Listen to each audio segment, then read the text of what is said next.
First ఏ దేశమైనా బాగుపడాలంటే విద్య, వైద్యము, తర్వాత నిరుద్యోగ సమస్య, ఈ మూడు ఉన్నాయంటే ఎక్కడికి ఇక్కడ నుంచి జనాలు ఎక్కడి నుంచి బయట దేశం కూడా వెళ్ళాల్సిన అవసరం లేదు.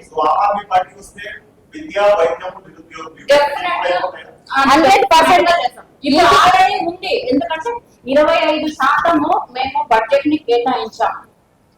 25% ఆల్రెడీ ఢిల్లీలో గతంలో. ఇక్కడ రేవంత్ రెడ్డి గారు 15% ఇస్తున్నారు. కానీ ఇప్పటికి 7%, 7.5 అంటే 1%. గతంలో బీఆర్ఎస్ ఉన్న దానికంటే 1% మాత్రం ఎక్కువ పెంచి అక్కడ చూడండి. ఒకసారి స్కూళ్ళలోకి వెళ్తే వాళ్ళకి కనీసము మలమూత్ర విసర్జన కూడా వెళ్ళడానికి లేని పరిస్థితులు ఉన్నాయి. మేము ఆల్రెడీ దీని మీద కలెక్టర్ ఆఫీస్ లో కూడా మేము రిప్రజెంటేషన్ ఇవ్వడం జరిగింది. ఎందుకంటే దానివల్ల విద్యార్థులకు ఆరోగ్య సమస్యలు, కనీసం వాళ్ళకి చదువుకోవాలని ఆలోచన కూడా ఉండదు. ఎందుకంటే మనకు అక్కడ సరైన సవలతులు ఉంటే పిల్లలు ఎందుకు ప్రైవేట్ స్కూళ్ళలో చదివిస్తారండి? తల్లిదండ్రులు వేలు లక్షలు ఖర్చు పెట్టి. ఇక్కడ లేదు కాబట్టి అక్కడ వాళ్ళు రిక్షాలోకి రక్త మాంసాలు చెమట చేసి చదివిస్తున్నారు. దేనికోసం? వాళ్ళ భవిష్యత్తు మంచిగా ఉండాలి. ఇక్కడ స్కూల్లో చదువుకోవడానికి ఎక్కడుంది వాళ్ళకి? డెఫినెట్ గా మేము ఆల్రెడీ చేసాము. ప్రపంచ దేశాలు కూడా తిరిగి చూసాయి. ఎందుకంటే మేము గతంలో ఢిల్లీలో స్కూల్స్ ఏ విధంగా డెవలప్ చేసాము.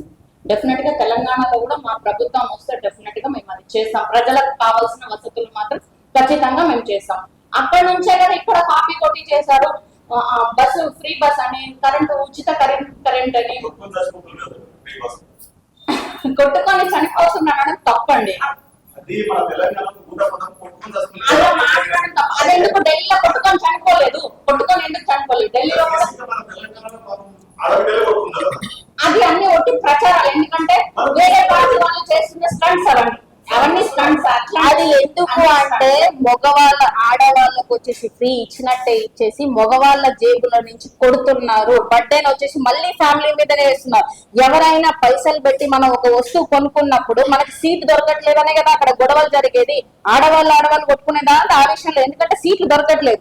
పైసలు ఇచ్చి మగవాళ్ళకు అన్ని రకాలుగా ఇప్పుడు ముందు ప్రభుత్వం చూసుకున్నా ఇప్పుడు ప్రభుత్వం చూసుకున్నా కనీసం 50 నుంచి 60% రేట్లు పెంచారు.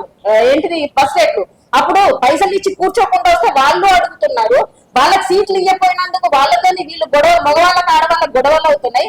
అదే విధంగా వచ్చేసి ఆడవాళ్ళు కూడా కొట్టుకునే పొజిషన్ వస్తుంది. ఎందుకు అంటే ఈ ఫ్రీ బస్సు అనేది ఇచ్చేది కరెక్టే, కానీ నువ్వు ఇంప్లిమెంటేషన్ అనేది కరెక్ట్ గా చేయట్లేదు. మరి